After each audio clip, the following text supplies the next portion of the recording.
ترقی یافتہ ممالک میں معیاری بیج کی تیاری کو قومی صنعت کی حیثیت حاصل ہے۔ کسی بھی فصل کی پیداوار میں کمی بیشی کا انحصار جن پیداواری عوامل پر ہوتا ہے، بیج کو ان میں بنیادی اہمیت حاصل ہے، کیونکہ اعلیٰ پیداوار کا دار و مدار اچھے پودے پر اور اچھے پودے کا دار و مدار صحت مند بیج پر ہوتا ہے۔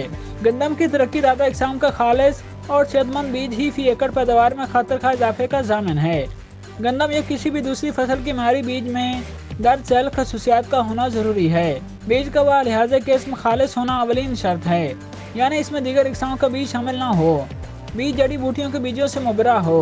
بیج تندرست، کیڑوں کی دست برد سے محفوظ اور تخمی بیماریوں کی علاشوں سے پاک ہو۔ بیج 85 سے 90% اگاؤ کی صلاحیت رکھتا ہو۔ یہ شرح کم ہونے کی صورت میں شرح بیج فی ایکڑ میں اضافہ کر لینا چاہیے۔ بیج صرف اسی قسم کا ہو جس کی سفارش محکمہ زراعت کی طرف سے کی گئی ہو۔ پنجاب سیڈ کارپوریشن اور اس کے مقرر کردہ ڈپو نئی اور ترقی یافتہ اقسام کا تصدیق شدہ بیج فراہم کرنے کی بھرپور کوشش کر رہے ہیں، لیکن مقدار میں کم ہونے کے باعث یہ بیج کاشتکاروں کی ضرورت کو بمشکل 15 سے 20% تک ہی پورا کرتا ہے۔ اس لیے کاشتکاروں کو چاہیے کہ وہ فصل کی کاشت کے لیے مطلوبہ مقدار میں بیج خود تیار کریں۔ بیج کا خالص پن شک و شبہ سے بالا ہوگا۔ مطلوبہ قسم کا بیج مطلوبہ مقدار میں بآسانی دستیاب ہوگا۔ خالص اور صحت مند بیج استعمال کرنے کے نتیجے میں پیداوار میں اضافہ ہوگا، لاگت کم آئے گی، آمد و رفت اور ٹرانسپورٹ کے اخراجات میں بھی کمی ہوگی۔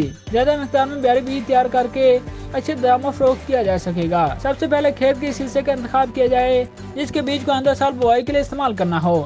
اس میں سے تمام جڑی بوٹیاں اور غیر ضروری پودے نکال دیں۔ اس کے علاوہ ایسے تمام پودے جو رنگت، جسامت اور شکل و صورت میں اس کھیت میں کاشت کردہ قسم سے مختلف نظر آئیں باقاعدگی سے نکالتے رہیں۔ جب کٹائی کا وقت آ جائے تو اس وقت کھیت یا کھیت کے مختلف حصوں کو سب سے پہلے کاٹ لیا جائے اور چھوٹی بھریاں باندھ کر علیحدہ رکھ لیا جائے۔ تھریشنگ کے وقت بھی اچھی طرح تسلی کر لی جائے کہ تھریشر میں پہلے سے سابقہ اقسام کے دانے موجود نہ ہوں۔ احتیاطاً جب مطلوبہ قسم کی گہائی شروع کی جائے تو شروع کے تقریباً 20 کلو دانے علیحدہ کر لیے جائیں اور باقی غلے کو نئی بوری میں بھر کر باہر لیبل لگا دیں۔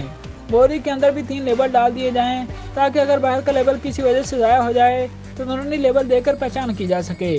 بیج کی ذخیرہ کاری کے لیے اگر نئی بوریاں استعمال کی جائیں تو زیادہ بہتر ہے، وگرنہ پرانی بوریوں کو الٹا کر کے اچھی طرح جھاڑ لیں۔ بیج سے بھری ہوئی ان بوریوں کو گودام میں احتیاط کے ساتھ علیحدہ رکھیں۔ غلے کو دھوپ میں سکھانے کا عمل کیڑوں کے حملے سے محفوظ رکھتا ہے۔ اس عمل کے دوران یہ احتیاط کرنی چاہیے کہ ایک قسم کا بیج دوسری قسم کے بیج کے نزدیک نہ سکھایا جائے۔ کاشتکار ان طریقوں پر عمل کر کے ذاتی استعمال کے لیے گندم کے معیار بیج خود تیار کریں گے اور اپنے منافع میں اضافہ کریں گے۔